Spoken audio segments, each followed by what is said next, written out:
Hey, this is Sober to Stay's Quick Fix. Today we're talking about the conversation in your head and why 3 different people seem to be running it. Here's an image to start with, and I got it from observing my kids. Picture a 3-year-old cothering. She's working on it hard. And as she cothers, she's coaching herself out loud. You got this, girlfriend. Come on. Stay in the lines. Right? Her own personal fan club, wearing her number, cheering her on. And that was you. Not metaphorically, literally, before the doubt got in. You were your biggest fan. You talked to yourself in your own corner, and then somewhere, and what I've seen at least is somewhere around age 5, 3 words show up that change everything. I can't do it. I guess that's 4 words. Whatever. The self-talk didn't stop. It just changed authors. The fan got pushed off the mic, and 3 new voices grabbed it. Recovery really has names for the 3 of them.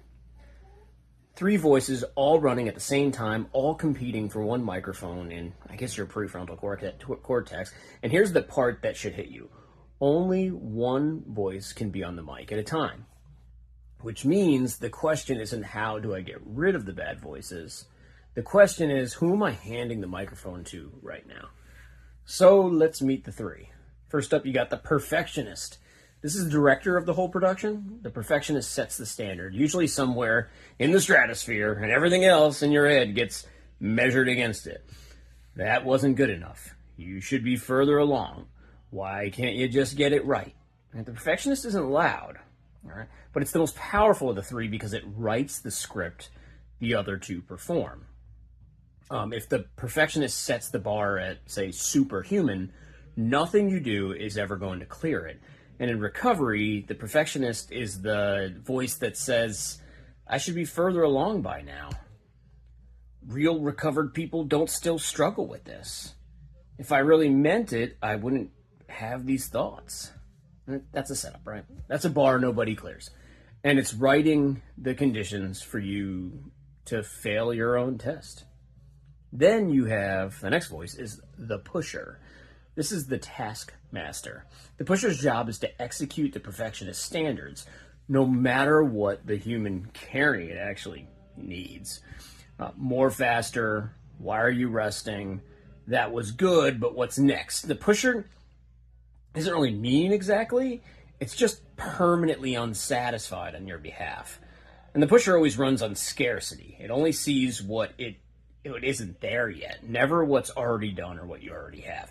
If you're in recovery and you cannot rest, cannot sit still, cannot enjoy a good day without immediately starting to plan the next thing, that's the pusher. And the pusher will run you straight into burnout, because burnout is what happens when the body cashes the check the pusher kept writing. And lastly, you have the critic. And this is the loudest of the 3 and the most personal. The perfectionist evaluates the work, right? The pusher evaluates the pace. But the critic evaluates you. Never good enough, can't hack it, what made you think you could do this?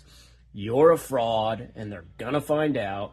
In recovery, the critic shows up as shame. And shame, as we've talked about before, it drives the relapse bus.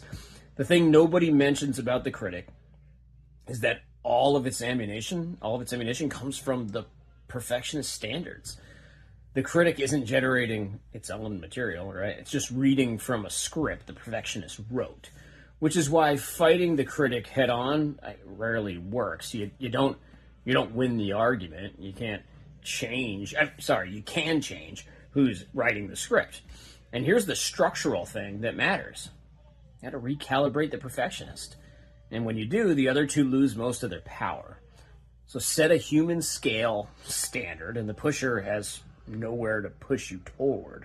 The critic runs out of ammunition. The whole architecture changes. Perfection is really a silly concept.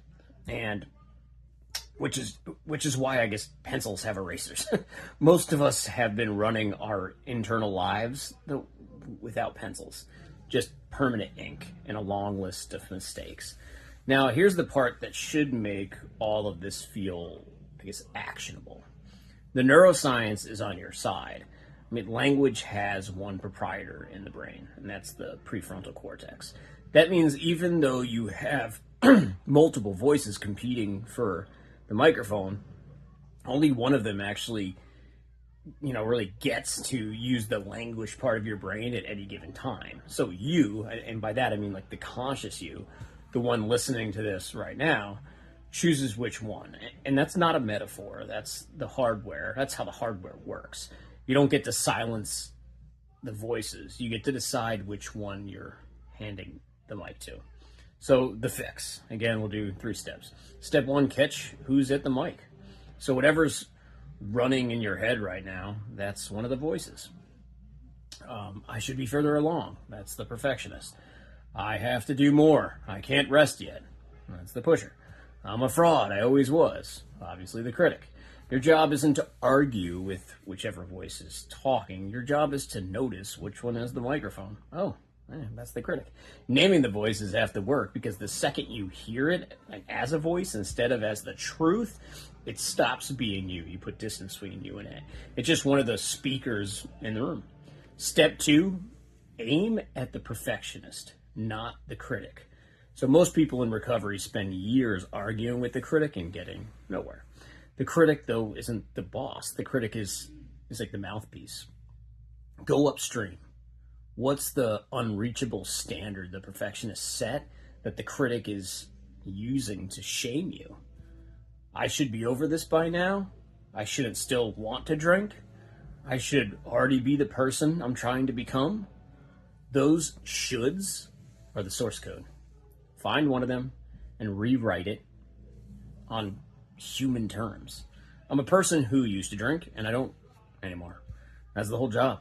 I don't have to also stop having thoughts. When you change the standard, the critic doesn't have to lose the argument. It just runs out of things to say. And step 3, hand the mic back to, I guess, the 3-year-old. You had a fan club once. The voice that said, "You got this. Stay in the lines." That was a real voice, and it didn't go anywhere. You just stopped putting it on the mic. And I mean, I had a college professor who used to say to me, "You nailed it," after every time I talked. "Knew you could do it, kid," literally after every speech. And I still hear his voice today. And we're talking a long time later. Except now it's my own. And that's the move, right? Find the voice, a parent who believed in you, a coach, a sponsor, a friend, a teacher, the kindest version of you that's ever existed.